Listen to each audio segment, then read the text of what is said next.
All right, so I have to admit, I've been using the Galaxy Z Fold 7 more than my iPhone 16 Pro for the past 15 days. From New York to Florida to Massachusetts, I've been folding this phone nonstop and I am still not over it. And it's not because the Z Fold 7 is perfect. I do not think that it's perfect. It has some pretty obvious flaws, but it's the first time I felt strongly about using a foldable as a practical daily device. So in this video, I'm going to share my thoughts on the Z Fold 7 after using it for a couple of weeks alongside my iPhone and figure out if it's something you should buy or if you should just wait until the next Z Fold, which might not have a crease. All right, so let's start with the most obvious and really the main reason I'm still using this phone after a couple of weeks, and that is the design. So the Z Fold 7 now actually feels like a normal phone when you're using it unfolded. And that's because the front cover display is now wider at 6.5 inches with a new 21:9 aspect ratio. Now it's not quite as wide as I'm used to on maybe say the S25 Ultra or the iPhone,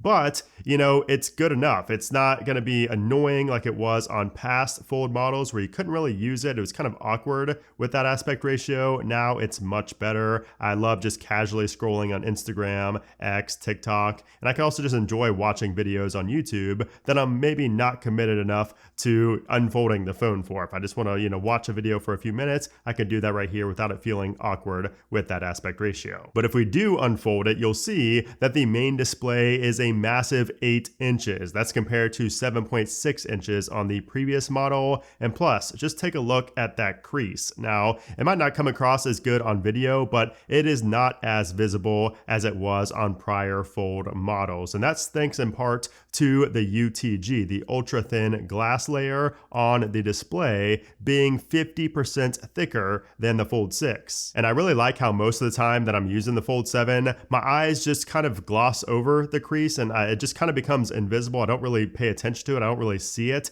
unless I'm actively like folding the phone or looking for that crease. I don't really see it. So it's kind of like the pill-shaped cutout on the iPhone, the dynamic island on the iPhone, and pretty much any other notch you've seen out there. You notice it when you look for it, but as you're kind of immersed in what you're doing on the screen, you kind of just forget it's there. But even despite the 50% thicker UTG layer on that glass, it's now just 215 grams. So it weighs 10% less than the Z Fold 6, and it's also even less weight than my iPhone 16 Pro Max. So you might be wondering, how is this huge thing lighter than my iPhone 16 Pro Max? And that's because just look at that side profile again. Look how thin the Z Fold 7 actually is. So it's 26% thinner than the Fold 6 from last year, which is pretty crazy. And I've had probably, 25 people hold this phone over the past couple of weeks, and they've all been absolutely blown away when I hand them this phone. They're all super impressed with it. Now, most of them are tech savvy people, so it's not just like random people on the street. Most of them are really, up to date with tech, and they've all been blown away with the Z Fold 7. So that right there also tells me that, we're not exaggerating when we say this thing is so incredibly thin and light. It just doesn't feel believable for the first, it's been 2 weeks and I still don't believe it. I just think that's going to be a major reason for previous Fold owners to upgrade. I know it's a steep price and we'll get to that in a little bit, but man, it's just hard to ignore that being a big selling factor with the Fold 7. But not all is great when it comes to the display on the Z Fold 7 because unfortunately Samsung did remove the S Pen support with the Fold 7 despite it having a bigger and more durable display. Now, I'm somebody who doesn't really use the S Pen very often at all, so it's not a huge deal to me, but I know that a lot of people who liked having the S Pen, it seems like this is the perfect case scenario to have an S Pen with this big, tablet-like display at this point. But unfortunately, no S Pen support. But if you think about it this way, I'd much rather have this thin profile than I would S Pen support. However, that lack of S Pen support does not take away any from how useful this 8-inch display is. I use it probably 70% of the time unfolded because I absolutely love multitasking. So you use very similar gestures to what you'd use on like an iPad to drag and drop applications into different areas of the screen, and then you could just use multiple apps at once. it's really great. It's actually really smooth and reliable as well. I just love how One UI 8 now, which comes pre-installed on here, the software works very similar to iOS. So they're both kind of using the same gestures, which I like. It's easy to go back and forth when they both use the same gestures. And actually, I prefer editing my photos in Lightroom now on the Fold 7, even over my Mac at this point. I don't know what it is. I just love it. And, you know, another really cool use case for the Fold is when using the generative edit feature, and when you can kind of, you know, use this to cut out something from the photo and you can see the original photo side by side. Oh, and one thing I also wanted to mention that a lot of people, when I handed this to them for the first time, people who've never used it before, they were like, you know, how do you open that? It's kind of hard to open up. And I will say that at first it might be a little hard to open up, but it's kind of muscle memory. What I do is I kind of just stick my thumb between the screens and then I use my other hand to kind of open it up like that. So it becomes really easy and muscle memory after a while, but it is going to be something you have to get used to. And just briefly going back to that software, I did just want to mention a little bit more on One UI 8 because I've actually been pretty impressed with the software overall on the Z Fold 7. So One UI 8 works really well on this device. So we have some excellent features like, you know, being able to drag the AI window around. It seems small, but this actually is very useful for me. Also, the instant audio eraser when you're, you know, editing videos is nice. The AI summaries is nice, and just Gemini in general being built for the display on the Z Fold 7, so it takes up the whole interface. It just looks really good. It doesn't look like it's just ported over from another device. Anyways, let's get back to this display. So this is a 120 Hertz AMOLED display, and it's just an absolute joy to look at. It's just way better than having to carry around a separate tablet for watching your favorite shows or movies while you're, you know, on the go or on the plane. I just love whipping this thing out and watching my content or playing my games on this big display. I've done it on several trips so far already in the 2 weeks I've used it. And plus, it peaks out at 2600 nits of brightness, and that's absolutely necessary for me out here in Florida. It looks even better than my iPhone in direct or really even indirect sunlight, which is a huge win in my books. Now, I did notice that the screen dims quite often, so it was kind of annoying that the screen dimmed more frequently and easier than my iPhone, and even more frequently than my S25 Ultra and S25 Edge. So that may be a software fix, but right now it does seem to dim pretty easily when it's unfolded at least. Now, I also love taking photos and videos with the Z Fold 7 more than any other previous foldable because we finally have a flagship lens on this camera. So the main sensor here is the 200 megapixel sensor that we have on the S25 Ultra. So that is the main 1X, which is amazing. And of course, one of my favorite party tricks is tapping this button right here to turn the back screen into a viewfinder, and this is going to be amazing for taking full 200 megapixel selfies, for vlogging, or just showing others what you see. So here is a test of the rear-facing camera on the Galaxy Z Fold 7. I'm using the rear-facing camera, the main 1X camera lens right now, so it should look pretty good, especially compared to the front-facing camera.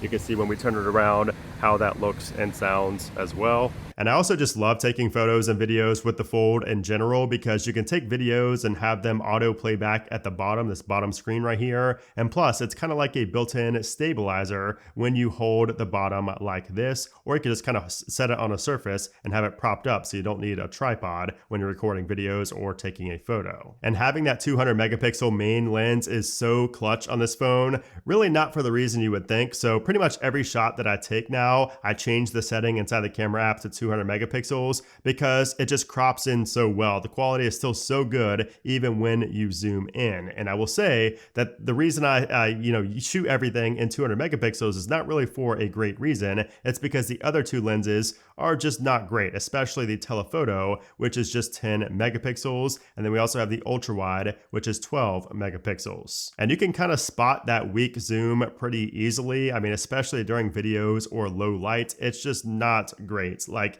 every time I've been in those scenarios, which I've been in multiple times, I just prefer the iPhone by far over the Z Fold 7 or even the S25 Ultra over this phone. I also wanted to point out that I consistently had a hard time capturing motion with the Fold. So that's something I don't normally struggle with on the iPhone. So if you take action shots, that's definitely something to keep in mind. It's just not great on the Fold 7. Now, Samsung did upgrade the Pro Visual Engine. So the color science, the post-image processing is better than ever on on the Z Fold 7. Again, I do think it's still a little bit too saturated, but you could always dial that down yourself in Lightroom. But I don't want to talk too bad about the ultra wide lens because we do have autofocus now on the ultra wide lens, which means that when you're in 1x, using the 1x mode, you can get macro shots, which turn out pretty good. They actually look very similar to the iPhone, which impressed me. Now, as for video, I shoot pretty much every single video in log format. And the main reason for that is because not only do you get the best colors, but also because you can automatically color grade from your phone. You don't need to put it into another app or anything like that. It's just so dead simple in the gallery to color correct that video. And I shoot most of my videos in 4K 30, but you can also shoot in 8K on this phone, but the file sizes are pretty big and most people probably won't be able to tell the difference when it gets compressed on social media. Now, I don't really like to spend too much time on performance when I talk about really any phone these days, but I will say that the Z Fold 7 has the Snapdragon 8 Elite chip with 12 gigs of RAM, and everything is buttery smooth, just as you'd expect. So gaming is just flawless. I mean, with every game I played, multitasking also with like 3 applications opened up was no problem, no lag, no hitching, anything like that. And I also had 0 lag with editing raw photos and exporting them in Lightroom, which is something that usually gives me some issues on some lower end phones. And even compared to my iPhone 16 Pro Max, there really wasn't much of a difference in terms of keeping applications open up in the background, despite the Z Fold 7 having more RAM. So it had more RAM. The iPhone kept up with it, but that's not a knock to the Z Fold 7. It does great with keeping apps open up in the background. No complaints. But let's talk about something where this phone absolutely dominates the iPhone, and that is with AI. So as we know, Apple Intelligence is just simply not good. I mean, nobody can say that Apple Intelligence is good at this point, and Samsung AI is not the best either. It's not great. It's not anything to write home about, but it's still better than Apple Intelligence. But Samsung AI does get a big boost from Gemini, and I pretty much use Gemini daily. Now, Apple does have ChatGPT, so I'm not trying to throw Apple under the bus here, but they have ChatGPT, but Gemini just integrates more with applications, and you're able to do multiple actions inside of different applications just from using Gemini on the home screen. You cannot do that with Apple Intelligence. ChatGPT doesn't have the access to go into different applications and set things for you like you can with the Gemini support. For example, I did this one the other day. So I told Gemini to find the next Yankees home game and add it to my calendar. Obviously for the iPhone, I am not able to do that. It's not able to go and search for that game and then add it to my calendar. That's something only, at least as of right now, that the Galaxy phone can do with the Samsung AI and Gemini. But even better is that Gemini can now work while viewing your screen in real time. So if you go ahead and enable this, it will just be viewing your screen at all times, and you can ask it questions against what you're seeing on your screen to help you out. Now, after using all those AI features, you might notice a little bit of warmth coming from the back of your phone and maybe a hit to battery life. So it's about time we talk about the battery life on the Z Fold 7, because this has been a somewhat controversial topic, because we have the same 4400 milliamp hour battery that we had previously. So it is the same size, and while the battery does last almost all day for me, I think we were all kind of hoping for a silicon carbon battery that would be even better, that would get us even longer battery life. But to me, I don't think the battery life is that bad on the Z Fold 7. I think a lot of people are too caught up in just reading the specs and thinking that the same battery size as before means that battery life's not going to be any better. I think battery life is actually better. So there are software optimizations as well, for the Z Fold 7 that make the battery last longer than it did last year, despite having the same size battery. And for me, it lasts pretty much all day, so I really cannot complain about that. But if I were to complain about something, it would be the charging speeds, because the charging speeds are easily one of the biggest cons of the Z Fold 7 in my opinion. Now, don't get me wrong, I have chargers all around. It's never been a huge issue for me, but it's something I noticed pretty much right away as a negative, and that is that it only charges at 25 watts. So it's significantly slower than charging with like the S25 S25 Ultra, which gets 45 watts of charging. And I'm talking about wired charging, by the way. And by the way, I did also want to touch on the table wobble with this phone because the camera bump on the back is so large compared to the thinness of this device. A lot of people see this as a major issue, but honestly, I really never notice it because I never use my phone when it's sitting down like that.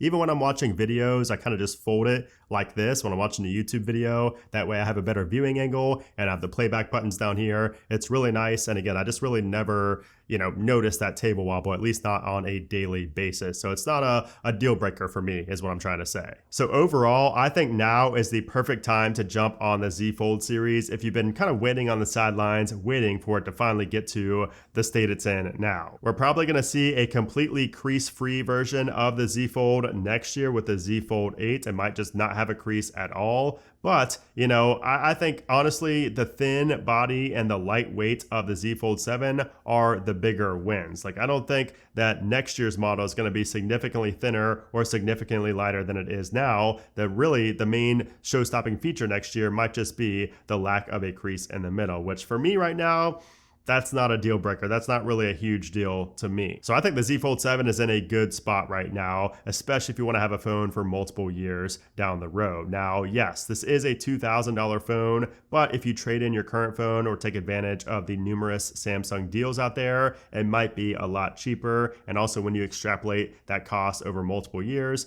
it might not be as bad. It's still expensive. Don't get me wrong. I am not by any means trying to say it's an affordable phone because for most people, it's just way out of budget. But I have to say that if you have an S25 Ultra or an iPhone 16 Pro Max and your main thing that you use your phone for, like the main thing you prioritize is the best camera quality possible, the best video quality possible, then you might not want to upgrade to the Z Fold 7 because again, the main sensor is great, but the telephoto and the wide angle are just not the greatest. And also if you want the best battery life possible, again, the battery life is great on the Z Fold 7, like I'm not complaining about it, but it's not the best out there. The S25 Ultra is still going to last longer. iPhone 16 Pro Max, in my experience, also lasts longer. So if you're in the camp of caring more about practicality over something like, having a foldable phone, then you might not be interested in the Z Fold 7. I would probably just stick to what you have now. However, if you are craving this foldable display, if you are somebody who's interested in a foldable phone, I think, again, now is the perfect time to get in. I think that, you've probably waited for a while, just waiting for it to get to a point where it was compelling. And I think this is the year, honestly, where it's most compelling. It's definitely been the case for me and pretty much everybody else I've talked to as well. So that is my initial review of the Samsung Galaxy Z Fold 7 after about 2 weeks of daily usage alongside my iPhone. Now, am I going to trade in my iPhone? Am I going to switch over from the iPhone to the Galaxy Z Fold 7? Of course not. I use both an iPhone and an Android phone every single day. That's how I roll. I like testing both of them, so I'm not ditching one for the other. I just like using both at the same time. And again, I have to say that I've been so impressed with the Z Fold 7. I think this is the first time ever where I've been using phones side by side, where I use the Android phone over the iPhone for 2 straight weeks. That's never happened before. So I think that in itself kind of speaks volumes about the Z Fold 7 and how much I just really love this phone. So we'll have to wait and see, if the greatness kind of wears off over the next couple of months. I will do a more in-depth review later on down the road. Not more in-depth, but maybe just more of a long-term review, seeing if I still love it as much as I do right now, which I think I will, honestly, but we'll have to wait and see. But if you guys enjoyed this review, I would appreciate if you gave it a thumbs up. Also, let me know your thoughts down there in the comments below. Do you have one? Do you want one? What are your thoughts on this phone? I think everybody should go out there and at least pick one up in the store just to feel it and just to see how amazing this design is. Anyways, guys, thanks for watching, and I'll see you soon.